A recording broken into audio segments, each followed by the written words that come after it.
Shalom sobat-sobat yang dikasihi Tuhan. Ada kabar sukacita yang hendak saya sampaikan kepada Anda semuanya.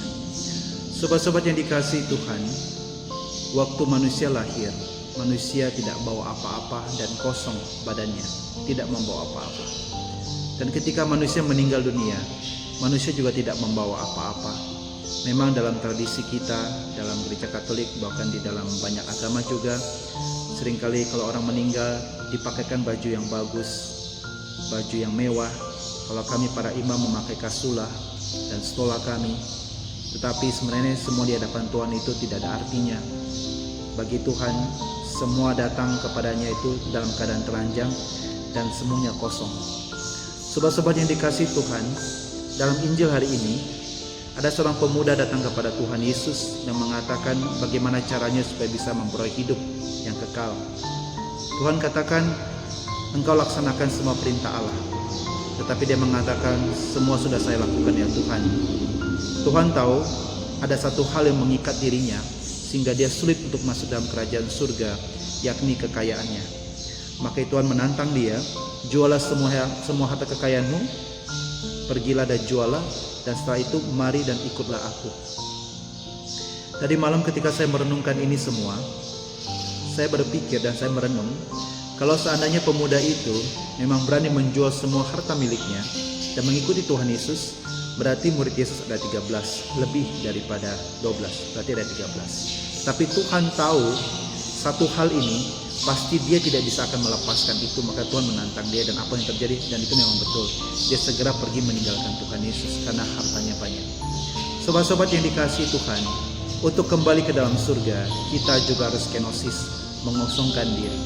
Memang di dalam kehidupan kita bekerja untuk menghasilkan sesuatu, untuk bertahan dalam kehidupan, untuk keluarga kita, untuk istri anak kita, dan untuk suami istri dan anak-anak kita, untuk keluarga kita.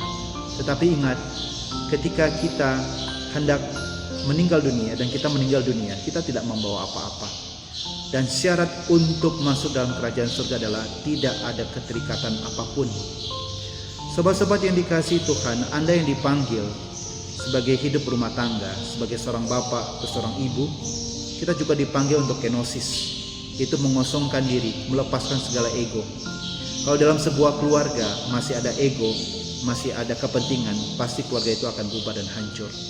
Maka itu keluarga-keluarga yang dipanggil untuk hidup bersama, dipanggil menjadi suami dan istri, diminta untuk melepaskan ego masing-masing, mengosongkan diri, sehingga keluarga itu bisa terbangun dengan tujuan yang sama. Sama halnya dengan kami juga sebagai seorang imam, kami juga dipanggil untuk mengosongkan diri, kenosis. Dan kami percaya melalui jalan inilah kami akan menuju kepada surga. Anda yang dipanggil sebagai ibu rumah tangga, bapak rumah tangga juga, Anda juga diminta untuk kenosis, mengosongkan diri untuk membentuk suatu keluarga. Dan kalau kita setia pada janji pernikahan, itu juga jalan kita untuk masuk dalam kerajaan surga. Sobat-sobat yang dikasihi Tuhan, artinya kita datang ke dunia tidak membawa apa-apa, dan kita kembali pada Tuhan pun tidak membawa apa-apa. Dan itulah tugas kita sebagai manusia. Kita juga berusaha untuk mengosongkan diri kita, melepaskan dari segala keterikatan, supaya kita bisa kembali kepada Bapa di surga. Sobat-sobat yang dikasihi Tuhan, dalam diri kita masing-masing pasti ada keterikatan, dosa-dosa, kesenangan, kenikmatan, apapun. Dunia itu mengikat kita. Bapak, Ibu, saudara-saudaraku yang dikasihi Tuhan, sobat-sobat, mari kita belajar seperti Tuhan Yesus yang pelan-lahan, semakin kita berumur, semakin usia bertambah, semakin kita seharusnya itu mengosongkan diri kita, semakin mengosongkan diri kita. Semoga melalui Injil hari ini kita disadarkan bahwa hidup hanya sementara, dan kita mulai belajar pelan-pelan melepaskan segala keterikatan kita, agar kita semua bisa kembali kepada Bapa di surga. Shalom, Tuhan memberkati Anda semua.